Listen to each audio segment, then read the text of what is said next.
வெற்றிவேல் முருகனுக்கு அரோகரா, வீரவேல் முருகனுக்கு அரோகரா.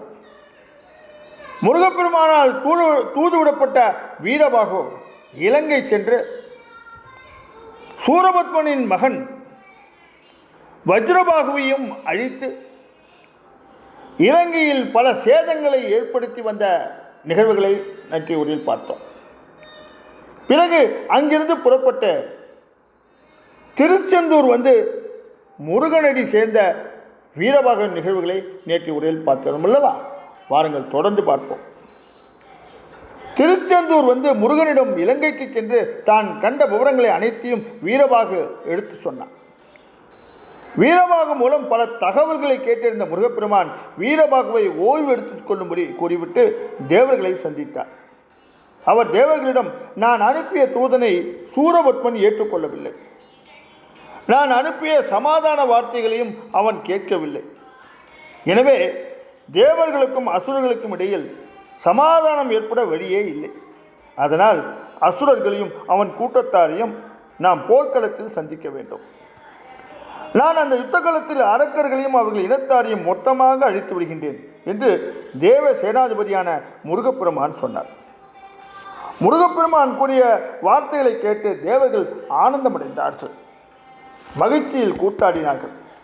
தாங்கள் அதுவரைப்பட்ட அனைத்து துன்பங்களும் நீங்கி நல்ல வழி இப்போது கிடைத்து விட்டதாக எண்ணினார்கள்.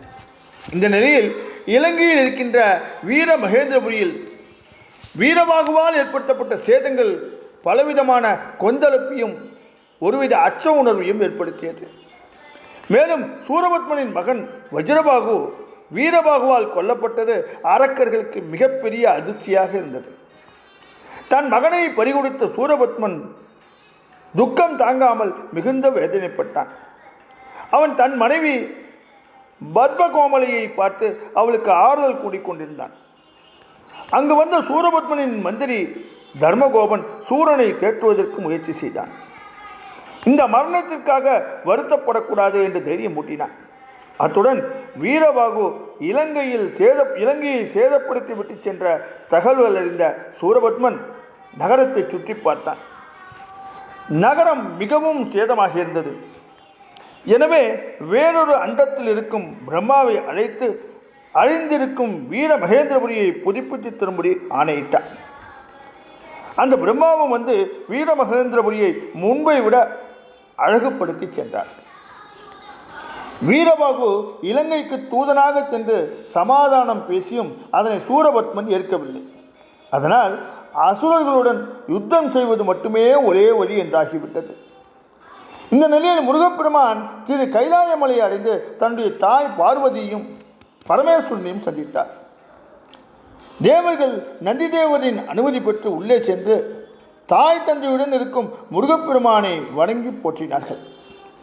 இந்திரனும் மற்ற தேவர்களும் எம்பெருமானிடம், சூரபத்மனால் உண்டாகும் துன்பம் எல்லை கடந்து விட்டது, அவனுடைய தொல்லையை தாங்கிக் கொண்டு வாழ முடியாத சூழ்நிலை உண்டாகிவிட்டது, எனவே அவனை அழிப்பதற்காகவே உங்களுடைய ஆற்றல் மூலம் வெளிவந்த திருக்குமரனாகிய முருகப்பெருமானை கொண்டு தேவர்களாகிய எங்களை காப்பாற்ற வேண்டும் என்று வணங்கி நின்றார்கள். தேவர்கள் கூறுவதை கேட்ட சிவபெருமான் முருகப்பெருமானை நோக்கி, நீ உதித்த நோக்கத்தை நிறைவேற்றும் காலம் இப்போது வந்துவிட்டது. சூரபத்மன் தொடர்ந்து தேவர்களுக்கும் முனிவர்களுக்கும் துன்பம் தந்து கொண்டிருக்கின்றான். எனவே இனிமேலும் காலம் தாழ்த்த வேண்டாம். சூரபத்மனை எதிர்த்து யுத்தம் செய். அந்த யுத்தத்தில் சூரனையும் அவன் கூட்டத்தையும் கூண்டோடு அழித்துவிடு. அதற்கு பின்னால் இந்திரனுடைய மகனை சிறையிலிருந்து மீட்டுவிடு. பின்னர் பல இடங்களில் சிரிந்து திரியும் தேவர்கள் அனைவரும் அவர்கள் நகரத்துக்கு திரும்புவார்கள்.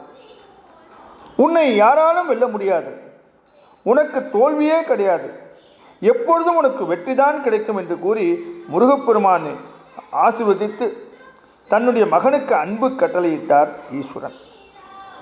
அதன் பின் தன் தாய் தந்தையிடம் விடைபெற்று கொண்டு முருகப்பெருமான் புறப்பட்டார். அவருடன் லட்சக்கணக்கான வீரர்களும் யுத்தத்தில் பயன்படக்கூடிய பல்வேறு ஆயுதங்களையும் தந்து நந்திதேவன் மற்றும் கணங்களுக்கெல்லாம் அதிபதிகளாக உள்ளவர்களும் வீரபாகு மற்றும் அவர்களுக்கு இணையாக இருக்கின்ற தேவர்களையும் 108 படை வீரர்களையும் முருகப்பெருமானுடன் அனுப்பி வைத்தனர். அத்துடன் அன்னை பராசக்தி முருகனுக்கு எப்போது வெற்றி உண்டாகும் என்று ஆசி கூறி அவருக்கு வேலாயுதம் ஒன்றையும் கொடுத்து அனுப்பினார். தன்னுடைய தாய் தந்தையர்களுடன் ஆசி பெற்று கொண்ட முருகப்பெருமான் மிகப்பெரிய சேனையுடனும் சேனாதிபதிகளுடனும் இந்திராதி தேவர்கள் எல்லாம் தன்னை பின்தொடர்ந்து வர அரக்கர் கூட்டத்தை அழித்துவிட வேண்டும் என்று புறப்பட்டார். பெரும் படையுடன் புறப்பட்டார். தொடர்ந்து என்ன நடந்தது நாளை உரையில் பார்ப்போமா? வெற்றிவேல் முருகனுக்கு அரோகரா. வீரவேல் முருகனுக்கு அரோ